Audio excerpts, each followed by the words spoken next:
Hi, I'm Frankie Nahada, and I'm the set designer for Beauty and the Beast.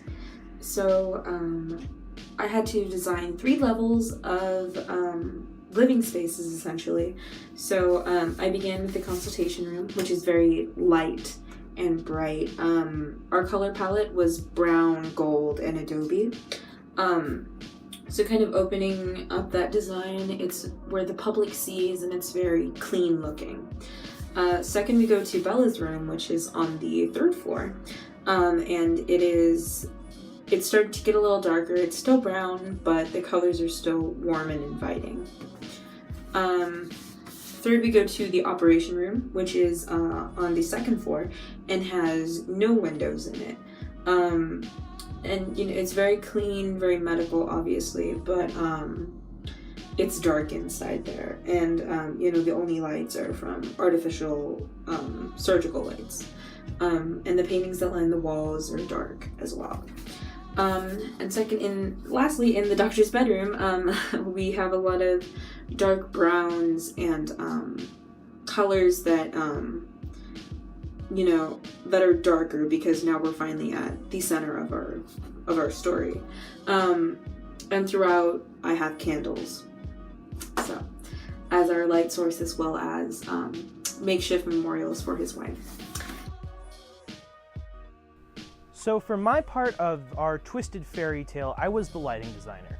And some of the things that I had to do for that was I had to take a look at the storyboard and kind of get just a overall feeling for what lights would help best serve the story that we were trying to tell, with the best colors in the best way possible. Then after that, I was able to use those adjectives and descriptive words to actually search Google and find some pictures. And so I got this one here, which I just really like the blue of, and I wanted it to be kind of the overall color blue that we used. Then this one is to represent like how I wanted the sky to be lit or to look in the graveyard. Then this is how the light should shine on her grave. Then I got one about how the outside of the building should be lit, how the OR should be lit.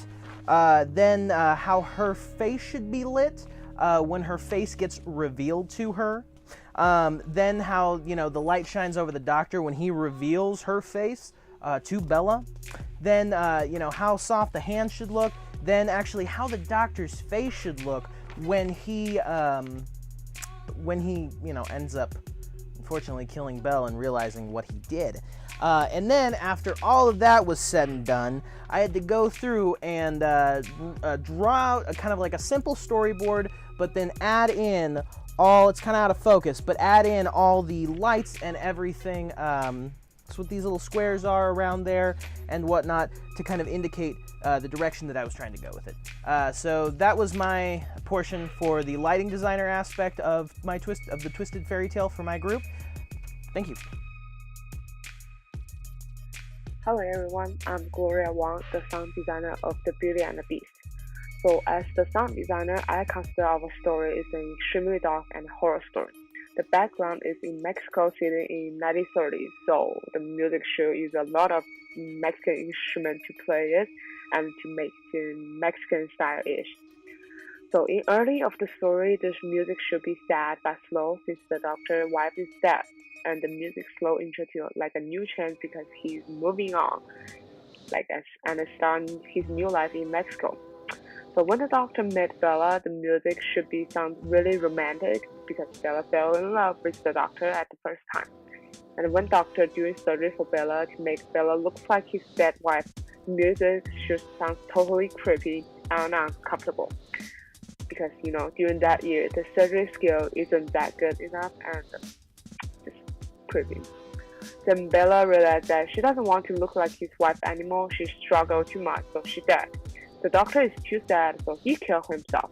At this moment, the music was getting really high to make the people feel struggle and take pity on Bella and kind of hate the doctor because he's the one caused Bella's death. At the last, Bella's father went to see Bella, but only found Bella's and the doctor's dead body. Music will be a father is worried about the daughter, which is which is she sounds nervous and anxious. And then the last became extremely shocking and like quite loud. So basically the total story it should be a sad story and creepy. In our story, the Doctor is the primary character. The driving force behind the Doctor's actions throughout the story is the death of his wife. The operations he performs on Bella through the story are motivated by his persisting grief. His character design is sharp and triangular and becomes even more so as the story progresses. In the first costume of the story, the sharpness can be seen in the shoulders of his suit jacket and his face. His wearing of a full suit contrasts the costumes of Bella and her father and reflects his wealth and fixation on appearance. My incorporation of stripes in this costume symbolizes the Doctor's instability and danger to come. Next is Bella, the other lead. Bella is a gentle character who is loyal to a fault. Her overly trusting nature and youthful natural beauty are what draw the Doctor to her. When she first meets the Doctor, the lack of visual harshness in her costume reflects this.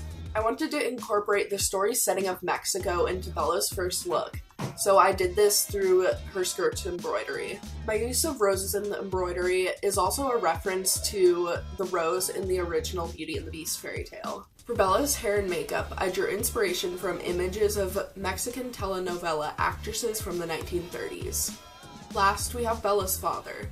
Bella's father is a laid-back, hardworking, kind, and gentle character. He wears this costume in the scene when he finds Bella and the Doctor dead. The tie and incomplete nature of his costume are meant to suggest that he may have been coming home from work prior to this scene. His calm demeanor is reflected in the lack of a suit jacket and visible suspenders. Finally, I made his tie yellow as a callback to the yellow of Bella's first costume.